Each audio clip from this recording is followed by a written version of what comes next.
कहानी किसकी है? बिल्ली और बंदर की, है ना? कहानी किसकी है?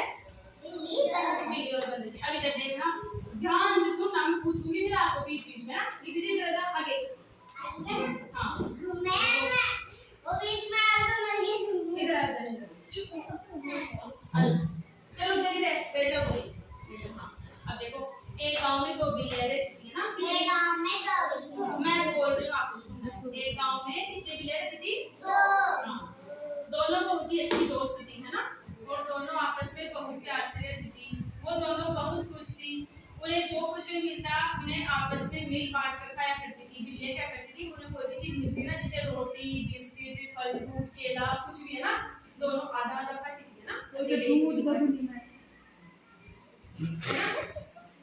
एक दिन दोपहर के वक्त खेल रही थी। क्या कर रही थी दोनों? खेल रही थी। खेलते खेलते दोनों को जोर से क्या भूख लग गई। जोर से क्या लग गई?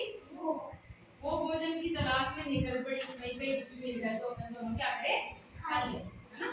फिर कुछ दूर जाने पर बिल्ली को एक स्वादिष्ट रोटी नजर आई। एक रोटी मिल गई, एक बिल्ली को मिल गई, है ना?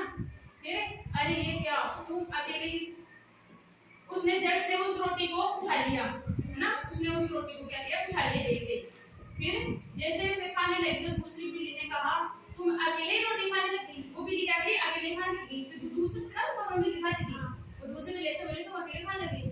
मुझे भूल गई क्या मैं तुम्हारी दोस्त हूँ और हम जो भी खाते हैं आपस में बांट कर खाते हैं। वो ऐसे बोली। पहली बिल्ली ने रोटी के 2 टुकड़े किए और दूसरी बिल्ली को और टुकड़ा बढ़ा दिया, यानी उसने 8 रोटी तोड़ी और दूसरी बिल्ली को दे दी, है ना? यह देख दूसरी बिल्ली भी बोली, ये क्या तुमने मुझे छोटा टुकड़ा दिया है? उसको ऐसा लगा कि उसने मेरे को कम दे दिया और आपने ज्यादा दे दिया, है ना? ये तो गलत है। बस इतनी बात पर दोनों में झगड़ा शुरू हो गया। दोनों बिल्लियों की क्या हो गई? लड़ाई हो गई। इधर देखो मेरी तरफ, क्या हो गई? है ना? लड़ाई होने के बाद में इतनी लड़ाई हो गई कि सारे जानवर इकट्ठा हो गए। जंगल में बहुत सारे जानवर थे ना, सारे इकट्ठा हो गए। इतने में एक बंदर आ गया। कौन आया उन बिल्लियों के पास में? एक बंदर। हाँ, दोनों को झगड़ते देख बोला, अरे बिल्ली रानी क्यों झगड़ा कर रही हो? क्या बोला वो? क्यों झगड़ा कर रही हो? दोनों ने अपनी दुविधा बंदर को बताई, भाई ऐसे रोटी मिली थी और मैं इसको आधी दे रही थी, इसको ऐसे लगा भाई कम है, तो ये ऐसे झगड़ने लगी, है ना? बंदर ने कहा, बस इतनी सी बात, मैं तुम दोनों की मदद करता हूँ। मेरे पास एक तराजू है, तराजू जानते हो ना, इससे तोलते हैं, है ना? मेरे पास उसमें ये दोनों टुकड़े का पता करता हूँ कि कौन सा टुकड़ा बड़ा है ना? और दोनों कौन सा छोटा। फिर दोनों टुकड़ों को बराबर कर लेंगे। बोला मंजूर है क्या? बिल्लियों को ऐसे बोला मंजूर है क्या? बिल्लियों ने क्या कहा? हाँ मंजूर है।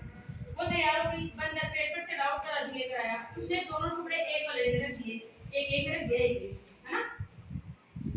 तो उसने देखा कि एक पलड़ा भारी था। तो बोला, अरे ये टुकड़ा बड़ा है। उसके क्या हुआ? एक टुकड़ा बड़ा था, है ना? एक पे कम था। चलो दोनों को बराबर कर देता हूँ, है ना? यह कहते हैं उसने बड़े टुकड़े में से थोड़ा सा तोड़ कर खा लिया। क्या किया? बड़े टुकड़े में से तोड़ के खा लिया, वही बराबर हो गया। इस तरह हर बार जो पलड़ा भारी हुआ, उस वाली तरफ से थोड़ी सी रोटी तोड़ कर खा जाता, थोड़ी सी रोटी तोड़ के खा जाता। इधर ज्यादा रही फिर खा गया, फिर इधर ज्यादा रही फिर खा गया, है ना? फिर रोटी तोड़कर अपने मुंह में डालना शुरू की। दोनों बिल्लियां अब घबरा गई और चुपचाप बंदर के फैसले का इंतजार करने लगी, है ना? बंदर रोटी के हिस्से कम करते करते दोनों को टुकड़ों को खा गया और बिल्लियां उसका मुंह देखते ही रह गई। बिल्लियों को कुछ नहीं मिला ना? अगर वो उस बंदर को रोटी नहीं देती तो आधी आधी रोटी खा लेती, है ना? बिल्लियों ने सही किया ना, और बंदर ने भी सही नहीं किया। अब वो बिल्लियां भूखी रह गई। शिक्षा अब इससे शिक्षा मिलती है कि अपने को, हाँ, अपने को जो भी चीज मिलती है ना, तो अपने को क्या करना चाहिए? उस चीज को बांट के खाना चाहिए। क्या करना चाहिए? हाँ, ठीक है, चलो। झगड़ा नहीं करना चाहिए।